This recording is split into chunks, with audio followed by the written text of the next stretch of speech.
time to study film of Hawaii. What did you take away from that, of your performance? Yeah, first of all, I thought we played really hard. We talk about total effort all the time. It's a staple in one of our foundational programs with Coach Lee. And I thought our kids played hard, demonstrated physicality, and I thought we did a nice job of taking what they were giving us. It was nice to see a lot of people get involved. A lot of people touch the ball, whether they're running it or pass catchers. We've talked about that. We got to play, complementary football, and everyone's got to, play a piece in what we're doing. And it was good to see a lot of people make some plays. Is that type of game from Mike kind of what you all envisioned coming into the season that you could be? Yeah, we do. And he did a nice job of playing within the framework of the offense. And a lot of that was some quarterback run game and zone read stuff. And, of course, they dictate whether we hand the ball to the running back or Mike keeps it.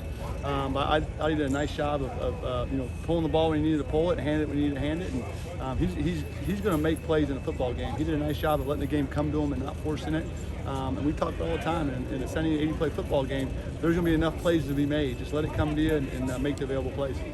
How positive is it to get a lot of freshmen in the game in the season opener, against an FBS opponent? Well, it's huge. Until you get out there, it's hard to really learn. And of course, they did a great job in preparation and fall camp and the scrimmages. But game day is different, and anytime you get live reps, it goes a long way in their development and get a feel for it. So as we keep moving forward, it's great to get those young guys reps and keep them coming along and help build our depth. What do you think is key to your run game being so successful? I thought we did a nice job of spreading around a little bit and where we attacked them. We had a nice downhill running attack, and we were able to dent them up front a little bit. But we also got the ball on the edge. So I thought, game one was a really nice way to mix it up and keep them guessing a little bit of where that ball was going to hit. And I thought at times, last year we were kind of, too downhill a little bit, and we spread them out, get the ball in space, and let our players make plays in space. And I thought they did that. You subbed your tackles pretty early in that game. What went into that decision? Well, we feel like we had 7 guys that really deserved to play, and the 6 and 7 were both tackles. And when we did that, we moved, like Ashmore to guard at times, and so it wasn't like he was coming out all the time either. But we feel like those 7 guys are going to provide depth for us, and wanted to get them in the game early, and we're happy they did, and that will continue.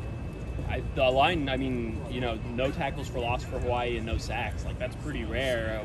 What did you like from the offensive line, the front 5 in general? Well, I thought they did a really nice job of playing together. They have really good chemistry right now. They're talking football. They're playing with their eyes, and that goes a long way. And I also think, being efficient on first down. I think, we had 34 first down plays, and we were efficient on 24 of them. So when you stay ahead of the chains a little bit, you can kind of run your whole offense, and you weren't in a drop-back passing game, which is a good thing. And I thought a big reason is what they did up front. Yeah, I know the box score doesn't necessarily flatter what AJ did, but a lot of those were throwaways, then completions. What did you think of his first game? Well, like I said, it was good to get him out there and get his feet wet. And his first pass was a completion, and then he made a nice play on third down, the inside fade to Devin, and then he did have some throwaways. But he played like he practiced, and he's a very confident kid, and it was good to get him out there and excited to keep him moving forward. How pleased were you with what you got from your running back room? Extremely pleased, and honestly, it's kind of what we expected, and the fact that they've kind of done it all camp. And that's a really consistent room. It's a deep room, and all those guys made plays, and that's something that needs to continue, but definitely excited about that room and what they bring to this offense. Did you see anything at practice today that would suggest a hangover from the jet lag or anything like that? I didn't. I thought the kids came in ready to compete. I thought Coach Lee did a great job addressing it, as we got back from Hawaii, and then, of course, this morning as we got together. And our kids know it's hard to win football games. And of course, it's a great feeling in that locker room to celebrate, get our first one. But you get what you work for. And our kids know we got to put the work in and earn it every day. And they came out today ready to work and move on to Elon. What do you expect from Elon in terms of schemes and just players to watch? Yeah, so, new coordinator, but the head coach has some involvement in defense as well. And so last year, kind of going off what they did last year, they were multiple in the front, they're 4 down and 3 down, and do a really good job of fitting the football. They're a sound defensive unit, they know where to leverage it. I think, a couple of their DBs stick out at safety in a corner that play a lot of football for them, they flash on tape. They can run and make plays around the ball, but they're a good, sound defensive unit that they're going to make you earn it, and very impressive to watch them on tape. Who generally has an advantage in a game like this where you've played, but you've also shown some of what you can do? They haven't played, so you don't know exactly what it's going to look like, but they're maybe a little fresher debatably. How do you look at that? Yeah, you could look at it a lot of different ways. I do think, quality football teams make a big jump from game 1 to game 2. We had some success on Saturday, but there's still a lot to clean up. And you're going to watch it on tape and kind of see your guys in that environment for the first time, especially those young kids.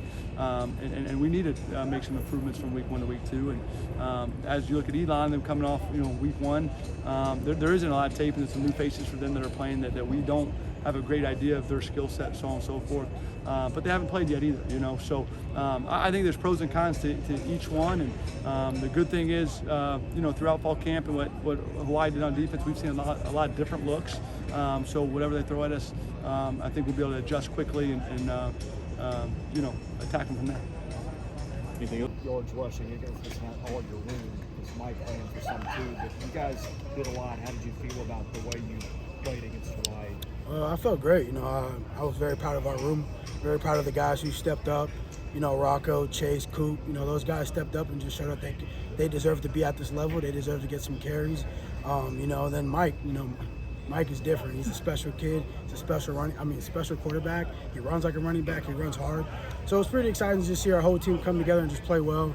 Definitely from the running back standpoint. Again, those guys stepped up. They did what they had to do. They got the tough yards when they needed to be. And I'm just proud of that room and I'm proud of the group.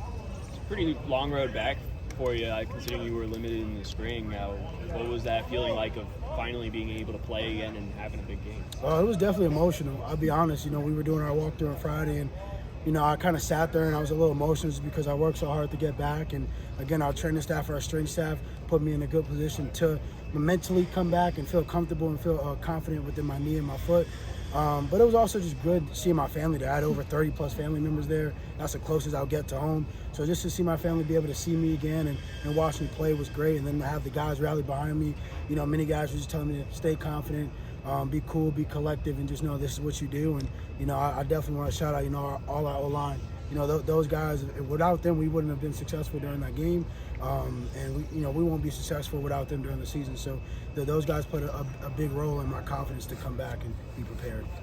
Yeah, along those lines, Will Shepard had a huge block, and Schoenwald, I think, was really good blocking. What did you see from the wide receivers and tight ends in terms of helping you guys out on the perimeter? Oh, man, they showed out and they balled out. Gav the governor, you got Ben, you got Will, Jaden, Dev, Quincy. Those are guys who come every day ready to play. They commit to the game. They commit to their bodies.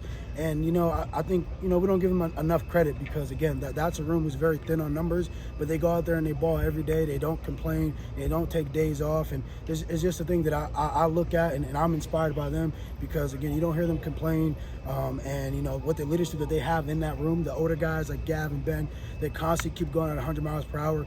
Will was getting to that stretch of becoming a really good leader for that receiver room and Quincy also. So they're stepping up every day and they're just going to get better and better. How good was it for the team to have a commanding performance like that in week 1, and how much does that help with confidence? It was pretty good, but, we can't be complacent on that one win. We got to work and continue to strive every day. Like Coach Lee said, we got to earn it every day. And, it's hard to go 1-0. It's very hard to go 1-0. So we got to have that mentality that we're 0-0 right now. And we're going to attack this Elon game, just trying to win it every day. And, we can't sit there and just be happy. I know from the previous history that, guys have got overexcited. But I think Coach Lee has really instilled in our mind that we just have to attack it like it's just like we're preparing for any other game. Can't be too high, can't be too low, kind of be in the middle gravity. So, I think it's going to be a game that we're going to go into it confident but not cocky. So you guys flipped the page on Hawaii pretty quickly, I take it. Yeah. We pretty much enjoyed that after the game, the plane ride in the locker room. But as soon as we got back here, it was on to Elon. Again, we can't be worried about the last game. We got to be focused on this game, and that's all that matters. How big of an opportunity is this, for you guys in terms of Vandy hasn't gone 2-0 that often in the last few years, and the fans are kind of excited and are going to be back here. What kind of opportunity do you think this is for you guys? I think we're definitely excited for the fans to be back here. I think we're definitely excited for the future, but we're not looking that far ahead. Again, we're worried about Elon. We're worried about going 1-0 every day, and I think the rest will take care of it. Does having last year's lack of success against ETSU in the opener, does that help, I guess, ground you guys so you can for this game, so you're not overlooking them? Yeah, no, it definitely was a game that we don't really want to think so much about just because of the outcome that it was. But I'm not gonna. I wouldn't say that we looked at that game and like, oh my God, we have to like super duper lock in because of ETSU and Elon. Like again, there's two different teams. So no, I don't think that game is playing a huge deal on Elon. I think right now we're just focused on this year. That was last year. We can't change anything that happened in the past, but we could affect what's going on in the present. So we're just locked in on Elon, and we're just going to focus on them. Appreciate you. All right, Thank you so thank much. The man, the myth, the legend. You got to make me look a little taller. Sorry. This is our captain, Elijah McAllister. Good job. Great job, Ray. How you guys doing? Great. How are you? Good. Thank you for asking. How big was it for you guys to have the performance that you have, to get a couple defensive scores, one of which I think you had a hand in? I mean, what does that show about what you guys did in that offseason? What can you take forward from that? I mean, it was a great feeling for us to go out there and get a win and play the way that we did on defense. It all starts with our training every day in practice, and that's kind of why you see the results happen the way they do. We just kind of focused on ourselves and trained for this moment and that Saturday. I mean, the last 2 years were kind of tough. How much sweeter did it make it to, win by 53 points against an FBS team? Yeah, I mean, every single guy was excited about that win in the locker room. It was amazing, and especially those older guys who've been here for a long time, and the guys who were here a year ago specifically who felt that pain in that Tennessee locker room. That win felt great for us. What's been the attitude today since you guys have been back with battling jet lag and all that stuff? I mean, the attitude just been focusing on Tuesday, this week coming up with Elon, and kind of putting Hawaii to rest and focusing on this great Tuesday practice that we have every single Tuesday and kind of attacking that in order to be better for tomorrow, Wednesday, and then Thursday, and then therefore. How do you get your body clock back for something like that? The time difference, the flight, how did you guys handle that? I mean, we have great resources here on our staff. Coach Lee, Kayleen Curry, Julia. Everybody has a hand in getting us together and making sure our sleep is right, our recovery is right, in the weight room and the training room. I mean, everybody has a little piece of the puzzle that are allowing us to get our legs back under us and our sleep habits back. After the first drive when they marched down the field, what adjustments did you guys make to kind of pull that back? I mean, there was no real adjustments. We knew that it was a misfit on our end. That touchdown happened because of us, not because of anything they did. So it was just communicating amongst each other and then knowing that we needed to just play to our standard, our level as a defense, and everything was going to happen. Anything else? Thanks, Elon. Thank you. I appreciate y'all.